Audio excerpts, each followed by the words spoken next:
Howdy y'all, Fuzzy Biker here in the Fuzzy Biker Garage. That is my Royal Enfield Himalayan 450.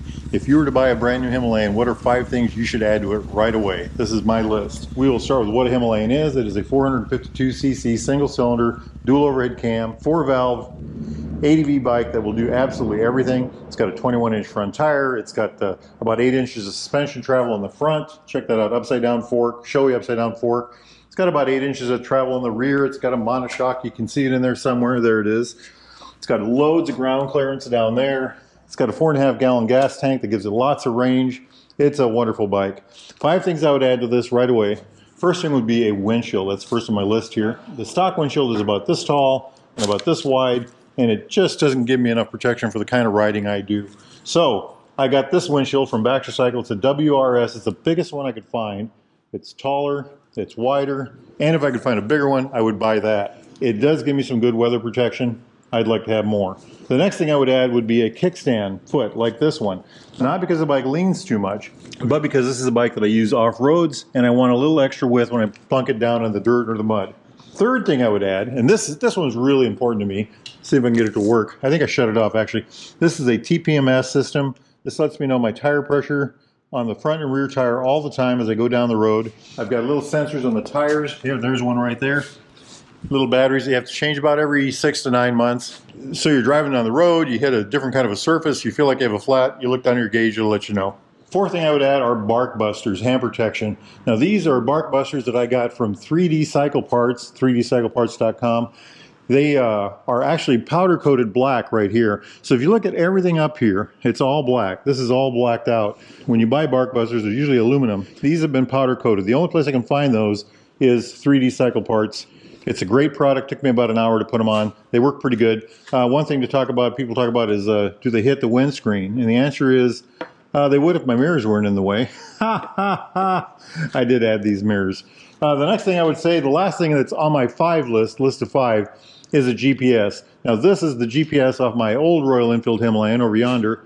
I have not mounted it on here. The next time we take the gas tank off, I'm going to get rid of this bag. I'm going to put the GPS right here. The bike does come with a nav system built in right here. However, that nav system is phone dependent. We're planning a trip to Alaska this year. I think the satellite, the Garmin, this is a Garmin, will give me the best information. Hey, look at this. Nomad. That's what this bike's name is, the Nomad. How's that for a motorcycle? Other things I would do to the motorcycle. Tank bag. I've got this Tuss tank bag on here. I did buy myself a Rhino Walk tank bag right here. And I like it. It's a great looking bag. It's got lots of room.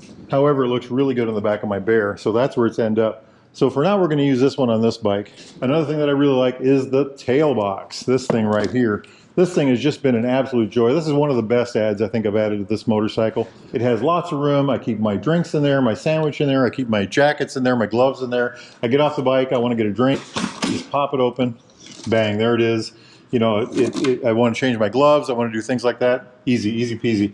I've got this little flashlight in here so I can see in the dark. And then I just put this in today. That's going to be my document holder. I took this bike on a 1,000-mile ride to Virginia. The first 300 miles were in the rain. I got to the hotel that night and everything inside the box was dry. I was absolutely amazed. Very good product. It's lockable and it's got these tie downs for the top. Also, it's got a pad for the passenger. The next thing would be tires. The bike comes with Seat tires from Royal Enfield. I got about 7,600 miles on the back tire and it was still pretty good. I think I could have got another couple thousand miles, but I had a long trip. So I went ahead and I put this Dunlop Trail Max Mission tire on the back. That tire has about 10,000 miles on it. Let me get a flashlight here. I think I can get 15, maybe even more out of that. It's a very rugged tire with these great big lugs on the edge. See that? So that gives it a lot of good sidewall protection. It's a hard tire. It doesn't have as much feel as the Seat does, but it does work very well. The front tire is still the Seat. This is over 17,000. It is wearing out, but I do have a couple thousand more miles in it. When it does wear out, I will get a Dunlop Trail Max Mission for the front as well. These are tube tires. What about tubeless tires? Do I want to upgrade to tubeless tires?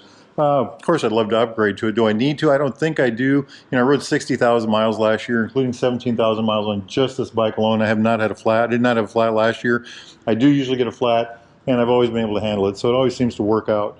Next thing are just little things that I'm adding to the bike to make the bike more comfortable. I always try to have like a bike luggage net so I can strap things down, you know, put my jacket on and stuff like that. I've got this bag here. I want to Put that on the side of the bike to hold things like chain lube and windshield cleaner and just miscellaneous things like that.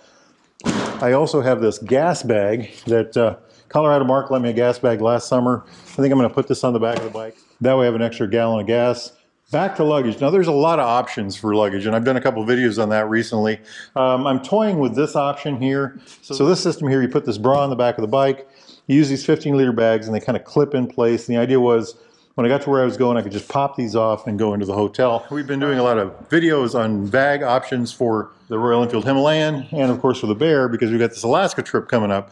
Now I did a video where we had hard bags. I've already got the hard box on the back. I could put hard boxes on the side. There are also a plethora of soft bag options. There's this system here. There's another system with mechanic bags from Rhino Walk. There are the banana shaped bags. We just did a Himalayan with the green bags. I can't think of what that was called. They were also Rhino Walk. Other options that I should talk about that I don't know that I'm going to do myself. Heated grips. I think heated grips are a good idea. However, I'm thinking I'm going to go with heated gloves instead. The next thing would be a radiator guard right there. And I think that might be a good idea, but I'm also very impressed with how well this thing has worked so far, you know. How about a skid plate and crash bars?